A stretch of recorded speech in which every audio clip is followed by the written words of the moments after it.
Mənim valideynlərim həmişə mənə bir şey deyiblər ki, özünə inan, biz sənə inanırıq. Yəni, mən bütün seçimlərin hamısını müstəqil vermişəm. Yəni, mən Bakı şəhərində yaşayırdım, işləyirdim, qohumların yanında işləyirdim, çalışırdım. Valideynlərim isə kənddə yaşayır. Onların ümumiyyətlə mənim həyatımda baş verən proseslərdən demək olar ki, kənardadırlar, yəni xəbərləri yox idi. Çox yaxşı ki, kənarda olublar, yəni. Çünki biz əslində ətrafımızda bəzən eləmək istədiyimiz yaxşılıq ən böyük pisliyə bərabərdir. Başa düşürsün necə? Bəzən biz kimisə xilas etməyə çalışırıq, kimisə qurtarmağa çalışırıq. Əslində, həmin adamlara qarşı ən böyük pisliyi eləmiş oluruq.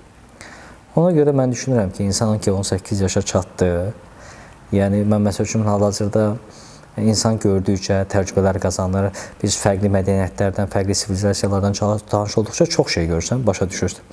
Yəni 18 yaşı olan adam müstəqil adam. Əgər sənin əlin qolun sağdırsa, işləməlisən, savaşmalısan, həyatda qalmalısan, mücadilə aparmalısan. Başqa bir şey ehtiyac yoxdur, yəni. Artıq zaman nisbətində həyat səni bir yerlərə gətirəcək, yəni. Yəni, əgər bugün söhbət təhsildən gedirsə, bugün yüz minlərlə təhsil alan insan var, dünyanın ən yaxşı universitetlərini qutaran adamlar var. İnsan, bilirsiniz, necə deyim, çox ağıllı olan adamlar da qərar verməkdə çox çətinlik çəkirlər.